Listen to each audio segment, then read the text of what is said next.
study, and play come together on a Windows 11 PC. And for a limited time, college students get The best of both worlds. Get the Unreal College Deal. Everything you need to study and play with select Windows 11 PCs. Eligible students get a year of Microsoft 365 Premium and a year of Xbox Game Pass Ultimate with a custom color Xbox wireless controller. Learn more at windows.com/student offer. While supplies last. Ends June 30th. Terms at aka.ms/collegepc. Expedia and Visit Scotland invite you to come experience the beauty that awaits in Scotland. The sweep of wild coastlines, quiet lochs, and untamed landscapes. Fresh cuisine that feels rooted in the land.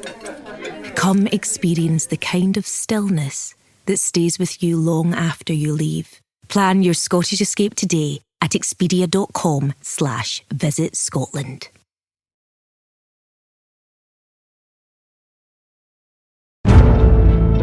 Welcome to The Hypnotist, the show that gives you inside access to cutting-edge hypnosis with real clients facing genuine issues.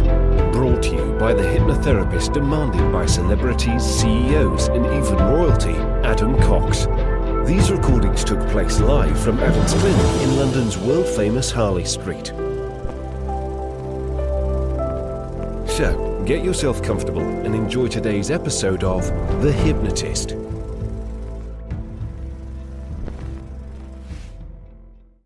Hi, it's Adam here, and you're about to listen to a hypnosis session all about changing anxiety into a much more resourceful state. And I was working with a client that was very successful in the area of healthcare, but part of their job was to make presentations to very senior people. And we're talking very highly educated people like doctors and clinicians, and sometimes they would feel a bit of apprehension presenting to these people. So in this hypnosis session, we actually use a form of stage disassociation, and this contrast between association and disassociation. A lot of people, when they're anxious, they associate into an unresourceful state like anxiety or apprehension. And to get to that state of calm confidence, it doesn't work that well if you just say, be confident, be calm. Because you can't plant a tree where there's already a tree. If you're already apprehensive and anxious, it's difficult to then move from that state to a confident state. So what we do is something called disassociation. So you'll hear in this hypnosis session the suggestion to go to a cinema in a city, and they observe a memory that was anxious as it happened, and then rewind it and then see it as they would want it to be if they were calm and confident in the same situation.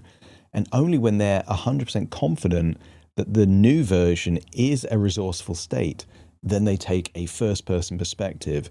And this is an element of priming. We've primed the resource state before we've accessed the resource state. Now, this is a memory, but then the memory shifts into a future event that hasn't happened yet, because a lot of anxiety is not anxious doing the thing, it's the anticipatory fear before the thing even happens.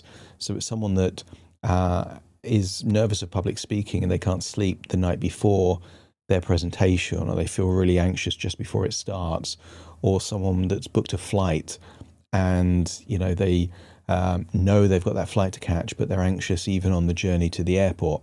They're not on a plane at that point, but they're thinking about the thing before it's happened, and that's connected to anxiety. So it's really important that we prime things that haven't happened yet to be calm, confident, and resourceful, so we get this post-hypnotic suggestion of a resource state. So that's what's going on here. Now, this client, it happened to be presenting in front of senior audiences. For you, it might be different. This is broad enough for you to connect it to something that relates to you. So it might be a memory where you were anxious around a dog, and then in the future you see yourself calm and confident around a dog. Or it might be something else. It might be social anxiety. It might be something to do with flying or something else. Whatever it is, just think of your memory, update it, and then the future thing that would normally cause anxiety in a way where you can imagine it going well in a calm, confident way, and then you'll get more from this. It was created for an individual. Some of the suggestions are going to be good for them and not quite right for you because it was created for them. So if you like the idea of a bespoke session just for you, have a look in the description and the show notes, and you'll see various resources, including how to work with me directly. For now, though, find a quiet, comfortable place where you won't be distracted or disturbed. Relax and enjoy the session.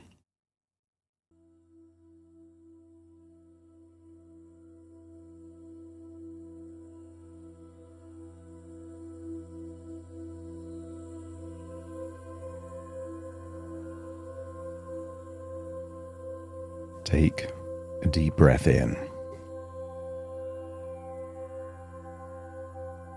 And as you breathe in a wonderful feeling of calm relaxation. And as you exhale, feel a wonderful feeling of release, as if any tension, stress, and worries are just leaving your body in your outward breath. Breathing in relaxation and exhaling tension. The deeper you breathe, the more relaxed you feel. And the more relaxed you feel, the deeper you breathe. And as your body relaxes, your imagination awakens. Feel your arms and legs feeling limp, loose, and heavy. The tiny muscles in your forehead and your jaw starting to relax. And you may notice your breathing changes. Not just deeper, but lower, less from the chest and more from the diaphragm. That's it. And just imagine how it would feel if any tension was melting away like ice cubes in the sunshine. And I want you to imagine you keep your body exactly where it is, but your imagination can go on a journey. And I want you to imagine seeing a bookshelf with books of destinations around the world. Imagine choosing a book. And just imagine flipping through the pages until you see a city you've been to or a city you would want to go to. And stare at an image that represents that city. And imagine how you would feel if you were floating through the pages and being in that city. Imagine exploring the city. And just imagine there is something strange about that city. The city is the city, but you notice a cinema that does not belong in that city. A familiar cinema, and yet it's there, in that different country, that different city. Imagine walking into the cinema, having a choice of screens, and each screen is a memory.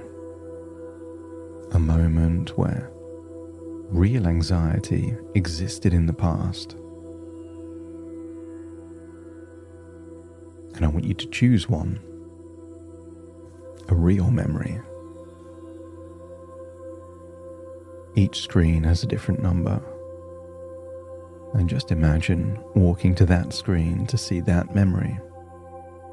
But you've got the entire cinema for yourself. No one else is there. And I want you to imagine opening the door, walking into that cinema, having 100 seats or more to choose from, and choosing the one that seems to be the most comfortable with the best view of the screen. Imagine sinking into that chair and seeing the screen. And maybe you see those velvet curtains. And then just imagine there is a color around that you just associate with fun or friendliness. Maybe pink or yellow. Something that feels light and not heavy.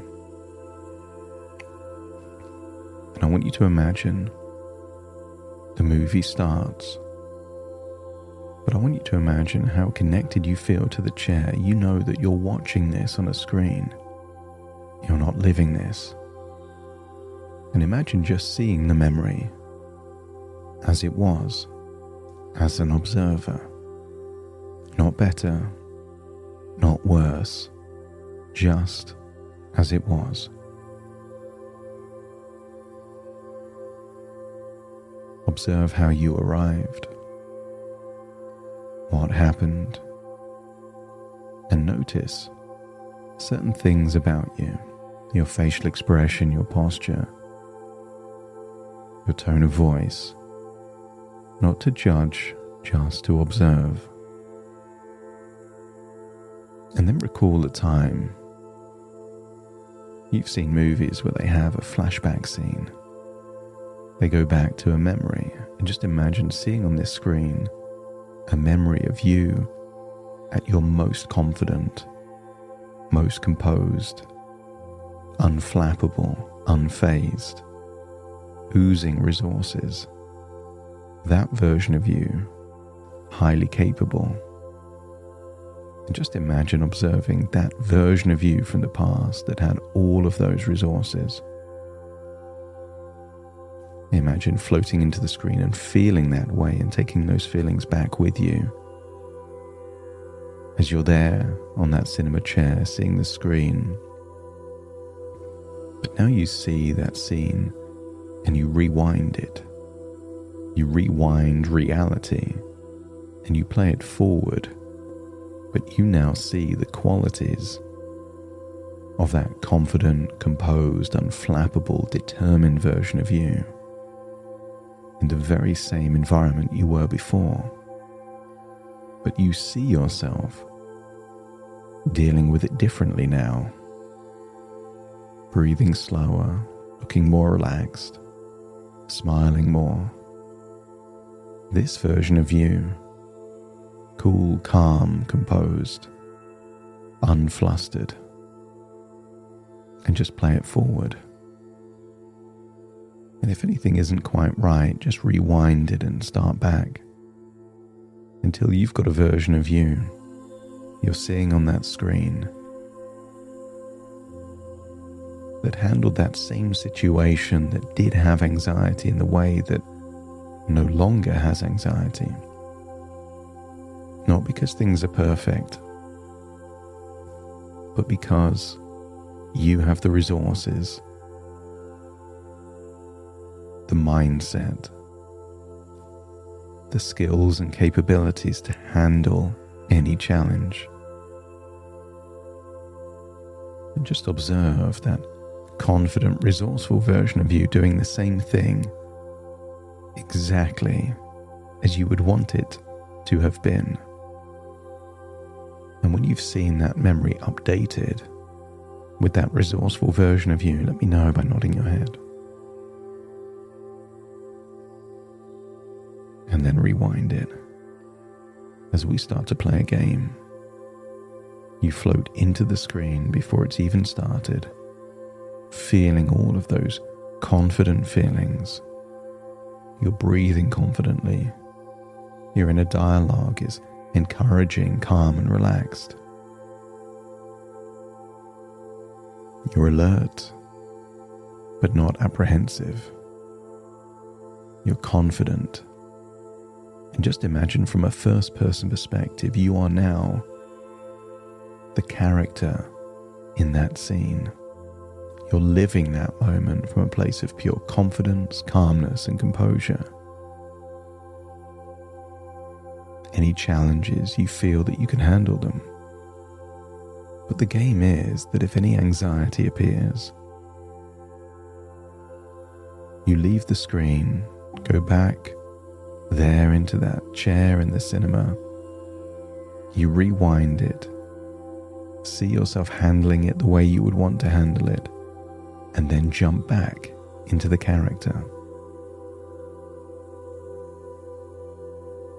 The challenge is to experience the whole moment from that first person perspective, connected to that confident, resourceful feeling.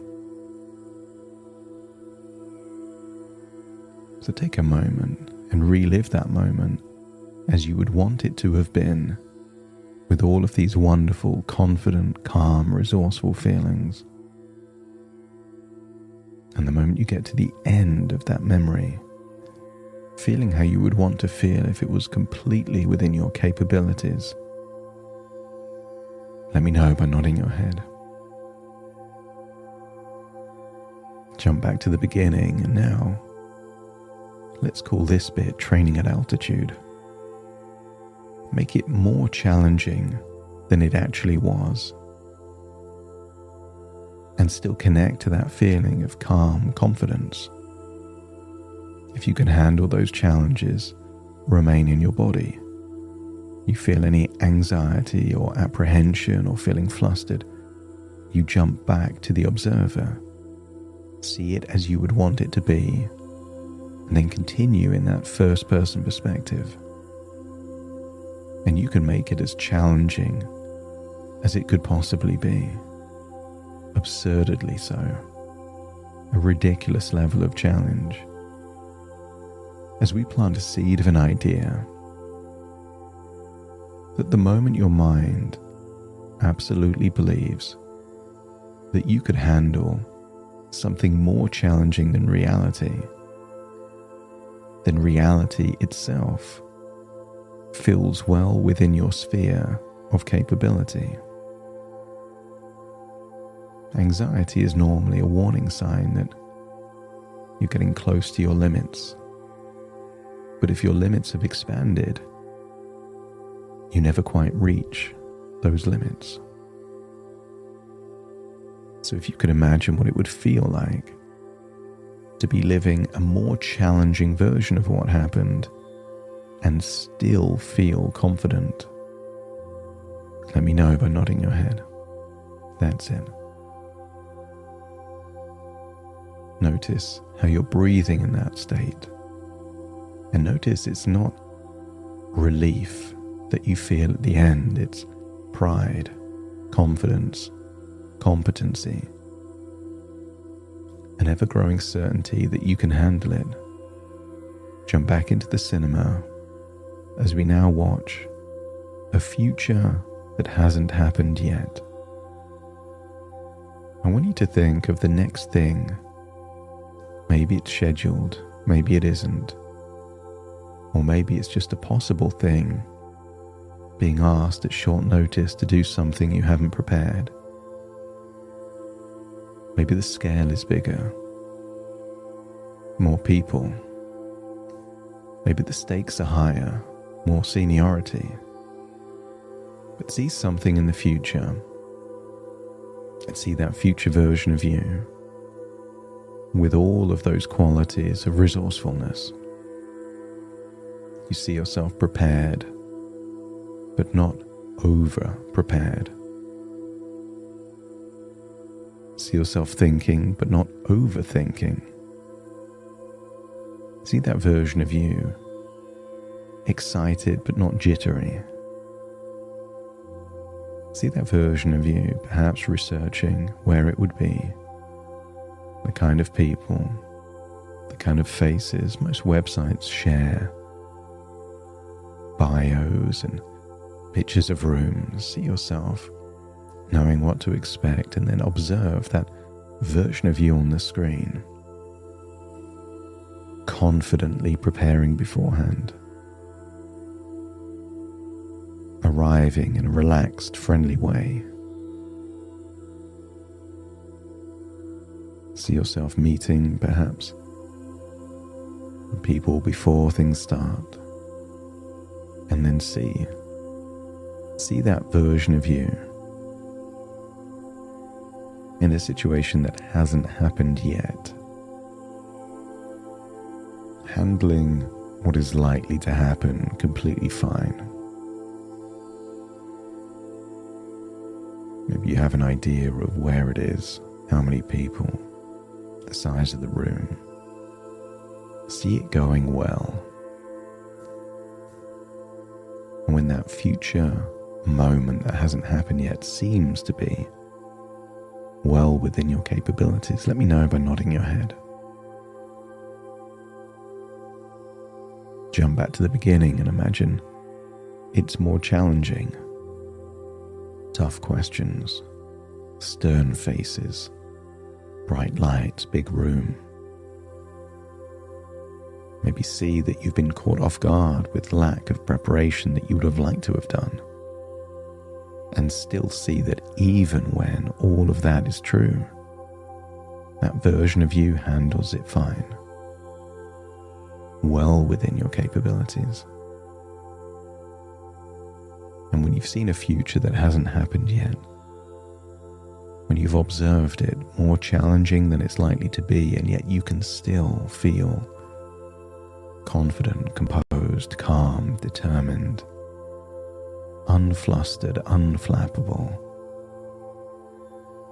then it's time to rewind it to the beginning before it started and shift perspective into the screen where you are that person, and scan your body and just breathe the way you would breathe if you were calm and confident.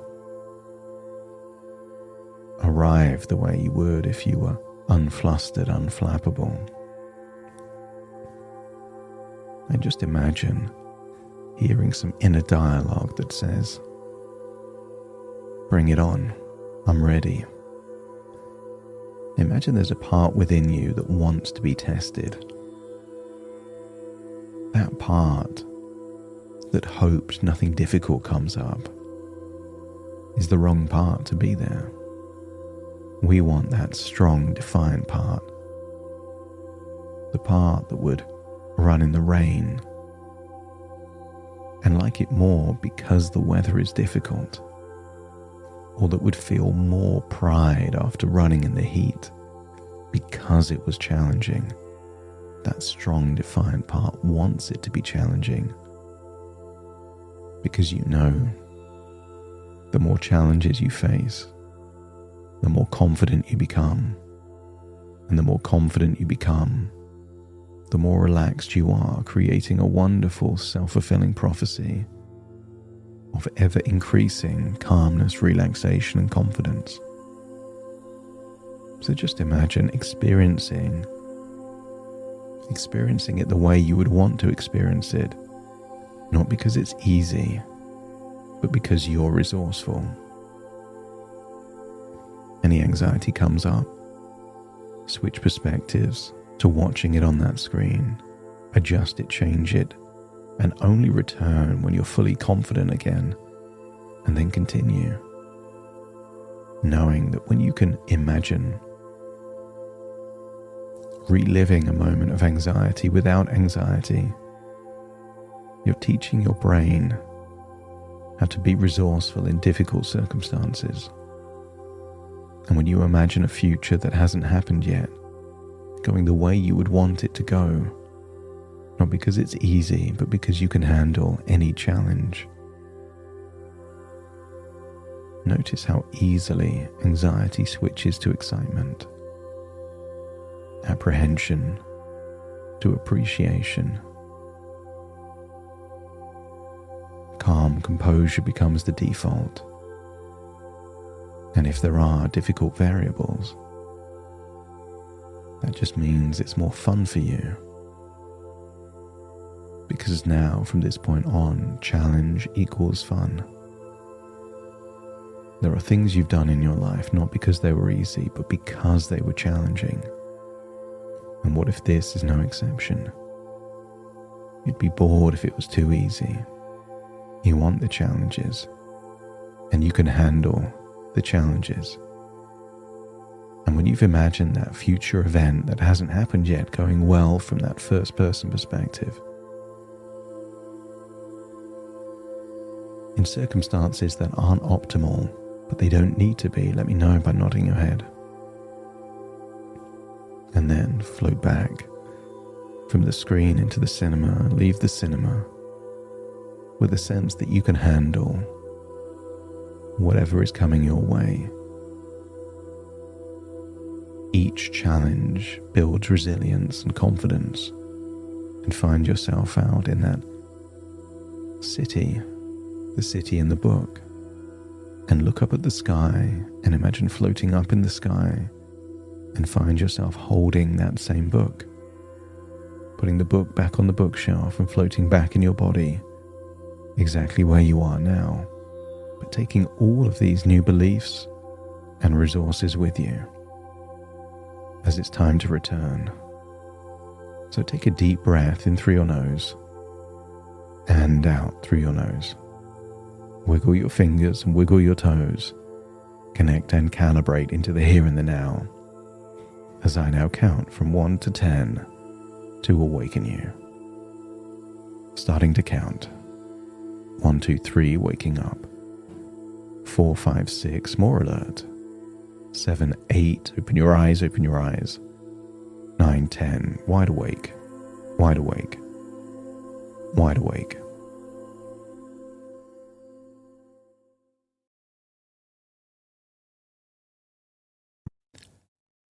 Thank you so much for joining me on today's episode of The Hypnotist. If you've enjoyed this episode or got some value from it, please give it a 5-star rating and review. And maybe you know someone that would also benefit from this particular episode, in which case share the episode with them so they can also get the benefit too. And if you would like to listen to this episode where it's just the hypnosis, so no intro, no outro, no explanation, just the hypnosis and completely ad-free, there will be a link in the description where you can subscribe at a very low cost and only get access to the hypnosis. So if that's of interest, please check that out. Thank you again for being a regular listener of The Hypnotist, and I'll see you again soon for more. Struggling with weight loss? Prolon's 5-day fasting mimicking diet is a clinically developed nutrition program designed to promote fat loss while protecting lean body mass. Developed at USC's Longevity Institute, it assists the body in entering a fasting-like state that helps reset metabolism and target visceral fat. In just 5 days, Prolon offers a science-backed approach to weight loss without extreme restriction or guesswork. Get 15% off plus a $40 bonus gift when you subscribe at prolonlife.com/now.